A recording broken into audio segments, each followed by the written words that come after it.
Pengen lihat nih goyang pantatnya anak Jember nih.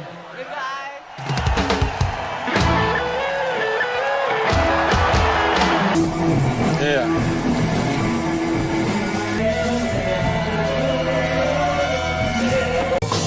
Halo guys.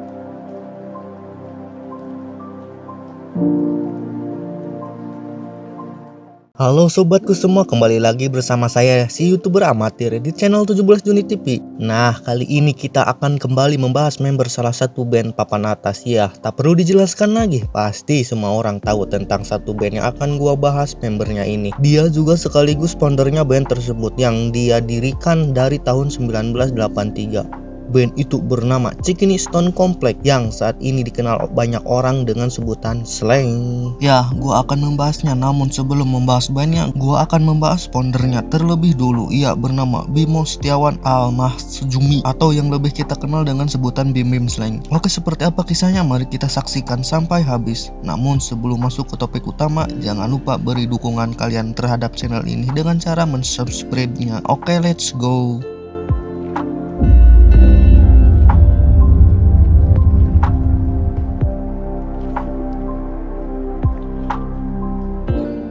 Bimo Setiawan Almahjumi atau Bim Bim Slank lahir pada 25 Desember 1966. Bim Bim merupakan anak kedua dari ketiga bersaudara dari pasangan Ipet Paseha Sidaharta dan Sidaharta Maharudin Sumarno. Aduh sorry kalau salah nyebut namanya, susah banget. Bim Bim memiliki satu orang kakak bernama Adrian Sidarta dan satu orang adik bernama Dianto Yusuf Sidarta. Bim Bim adalah musisi dan penulis lagu Indonesia. Ia merupakan anggota tertua, pendiri dan pimpinan dari grup musik Slank dengan posisi sebagai drummer, gitaris, basis, dan vokalis pada saat itu. Bim Bim membentuk grup musik Slank di Jakarta pada tahun 1983 bersama Kiki, Denny, Bongki, dan Irwan. Kala itu Bim Bim berposisi sebagai gitaris melodi. Kebiasaannya main gitar sejak SMP itu ternyata membawa perubahan dalam karir bermusiknya. Awalnya Bim Bim ingin bermain gitar melodi dan tidak ada niat untuk menjadi vokalis atau menjadi drummer.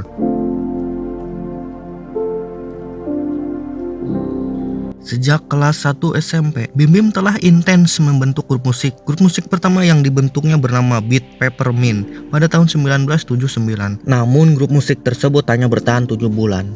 Potlot dari awal gue SMA udah jadi emang tempat tongkrongan. Rata-rata tempat tongkrongan penggemar musik ya. Dari anak-anak Percik tuh jauh nongkrongnya ke sini. Kalau dulu sih deket ya perasaannya. Dulu kemana-mana deket. Kosong soalnya. Awalnya setiap malam minggu nongkrong, awalnya nyokap bilang, gue sering keluar gitu, sering jalan-jalan. Kadang nggak pulang. Nyokap bilang udah daripada main di jalan, ajak teman-teman nongkrong di Potlot. Ya udah mulai saat itu deh. Sampai hari ini ya. Sampai hari ini. Setelah Bim Bim berulang tahun, lantas ia bertemu dengan Kiki, Abi, Boy, dan Uti pada 25 Desember 1981 dengan membawa lagu-lagu cover dari band The Rolling Stone. Setelah Beat Peppermint bubar pada tahun 1981, Bim Bim membentuk sebuah grup musik yang diberi nama Cikini Stone Complex dengan sesama teman sekolah di SMA perguruan Cikini.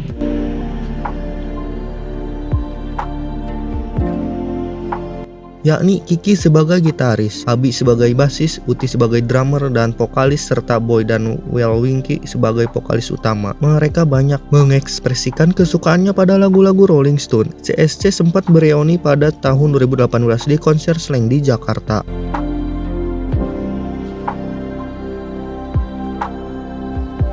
beberapa orang yang membentuk di Cikini Stone Complex termasuk Bim Bim berganti posisi menjadi drummer karena posisi gitaris melodinya telah digantikan oleh Kiki dan sepakat membentuk grup musik baru bernama Slank dengan formasi baru, yakni Bim Bim sebagai drummer, Kiki sebagai gitaris utama, Denny sebagai basis, Bongki sebagai gitaris rhythm, dan Irwan sebagai vokalis utama. Terbentuknya Slank itu berdasarkan pengakuan Bim Bim itu tidak disengaja. Band yang mulai besar di era 90-an ini pada awalnya bernama Cikini Stone Complex CSC. Nama tersebut berarti grup musik yang terdiri dari anak-anak SMA Perguruan Cikini, Jakarta. CSC terbentuk tahun 1986. Band ini mengalami pergantian personil lebih dari 10 kali.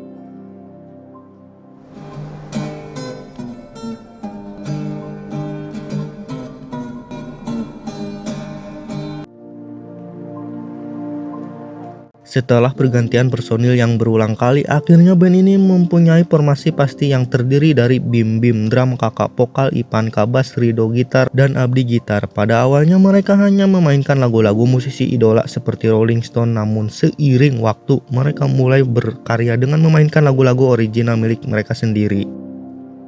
Gayanya yang selengean alias santai seadanya dan cuek di panggung membuat band ini akhirnya disebut sebagai band Slank. Aksi panggungnya yang menghibur membuat Slank disenangi oleh fans setianya yang disebut Slanker. Laki-laki kelahiran Jakarta pada 25 Desember 1966 itu tak hanya sukses berkarir di bidang seni musik, tapi dirinya juga menjejaki dunia seni peran dengan membintangi berbagai judul film yakni Generasi Biru pada tahun 2009, Metamorphobius pada 2010, dan Slank Gak Ada Matinya pada 2013. Ambil roti pengerampok bang.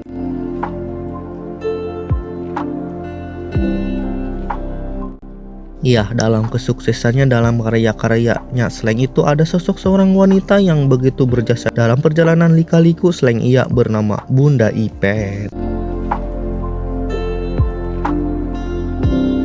Bunda Ipet, perempuan kelahiran 12 Agustus 1937 itu disebut-sebut sebagai juru selamat Slank yang sempat terpuruk akibat narkoba. Ketika itu ibunda dari Adrian Sidarta, Bim Bim, dan Maestro Sidarta tersebut sukses merangkul personil Slank dan Slanker pertengahan 90-an. Sebagaimana diketahui, Bim Bim, Kakak, dan Ipanka mengalami ketergantungan berat pada narkoba. Sosok Bunda Ipet dengan sabar mendampingi ketiganya berobat hingga benar-benar bebas dari barang haram tersebut.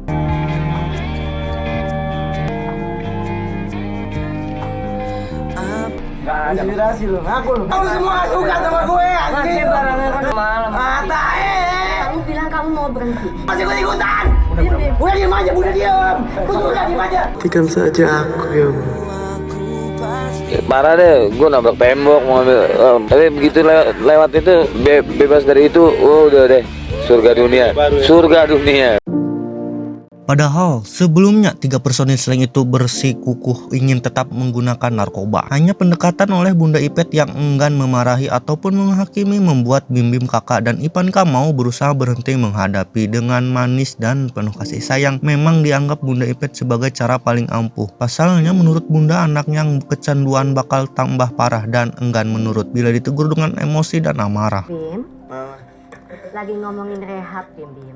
Kalau ada anak-anak Slank yang mau kabur gimana, Bu? Bunda sendiri yang akan turun tangan. Kalau sampai ada bandar, Bapak langsung bawa aja.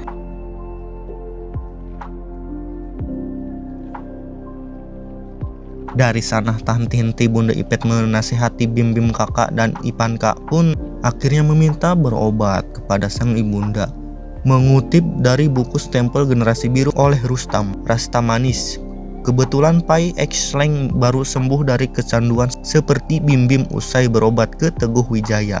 Langsung saja Bunda Ipet membawa Bim Bim, Kakak, dan Ipanka berobat ke Pak Teguh, yang kemudian diberi ramuan herbal Keing Ning dari Tiongkok.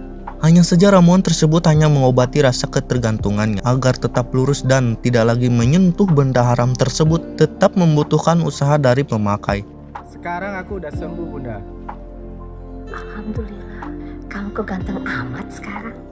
Gimana caranya? 1 kali minum 10 butir. 1 hari 4 kali.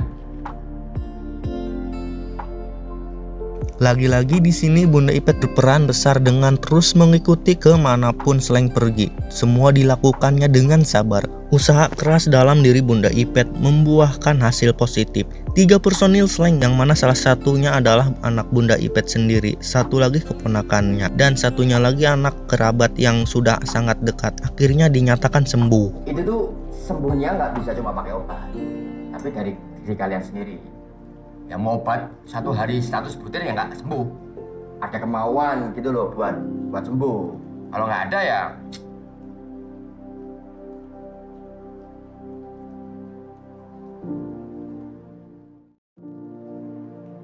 Selain Bunda Ipet, ada sang istri Reni yang membantu Bim Bim bebas dari narkoba dan alkohol. Setelah dirinya lepas dari ketergantungan narkoba, Bim Bim masih memiliki kebiasaan buruk, yakni minum minuman keras. Sang istri ikhlas menemani Bim Bim saat dirinya tengah mabuk.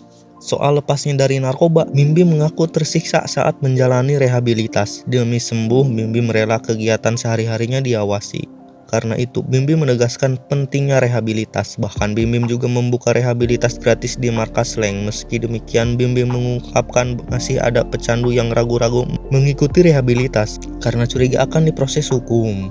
Ya, dalam proses perjuangan Bim Bim untuk terlepas dari belenggu lubang hitam, ada sosok penting selain Bunda Ipet. Dia adalah Reni, sang istri, yang selalu mensupportnya. Bim Bim bertemu Reni sekitar tahun 1998 di markas Sleng, yang juga rumah orang tuanya di Jalan Potlot, kawasan Duren 3, Jakarta Selatan. Kakak Reni adalah penggemar Sleng atau istilahnya Slengker. Reni sering diajak kakaknya main ke markas Sleng. Itu tadi Mas Bim Bim. Mana? Udah masuk. Ada di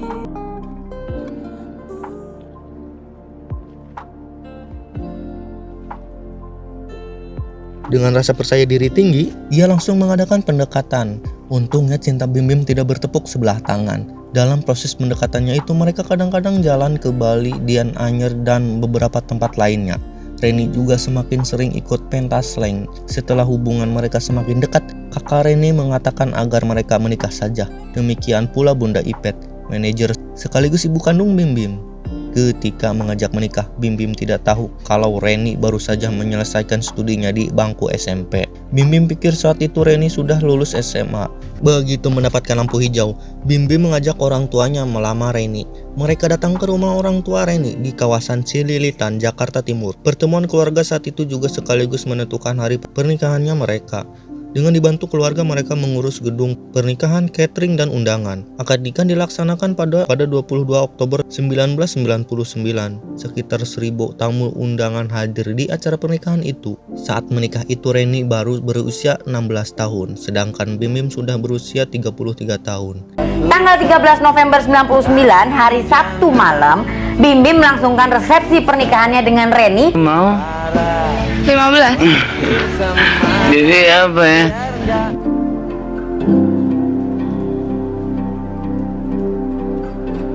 Setelah menikah, mereka tidak sempat berbulan madu karena Sleng harus tur ke 80 kota. Jadi kami bulan madu sekalian pentas dari kota ke kota di seluruh Indonesia, ujar Reni. Dengan hadirnya anak, kebahagiaan mereka kian bertambah. Meski demikian, diakui bukan berarti mereka tidak mengalami pertikaian-pertikaian. Terutama saat Bim Bim masih menjadi pecandu narkoba. Justru karena masih muda, Reni mampu dengan setia menghadapi pola Bim Bim. Perempuan kelahiran Jakarta pada 28 November 1983 ini sangat tabah dan kuat mendampingi Bim Bim dalam proses penyembuhan. Kalau nggak ada mama, Bim Bim boro-boro bisa lihat Jepang.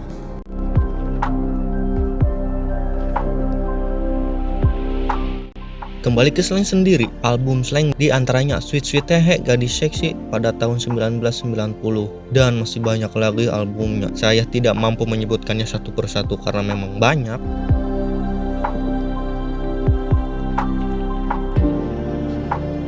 Sementara itu lagu Gosip Jalanan dari album Plur yang dirilis pada 2004 berbuah sorotan dari keluarga Dewan Perwakilan Rakyat. Slang yang saat itu menjadi duta anti korupsi untuk Komisi Pemberantasan Korupsi dianggap melecehkan Dewan melalui syair-syair lagu tersebut. DPR RI melalui Lembaga Kehormatan Dewan berencana melancarkan tuntutan pada grup anak muda ini, meski kemudian rencana tersebut dibatalkan. Orang mengapresiasikan musik itu tersendiri gitu. Kalau memang jiwa dia ingin memberontak terhadap lingkungan. Oke guys, film kali ini sampai di sini dulu. Next kita akan membahas member lainnya. Sekian dari saya sendiri, pamit undur diri. Nuhun wassalam. Jangan lupa subscribe.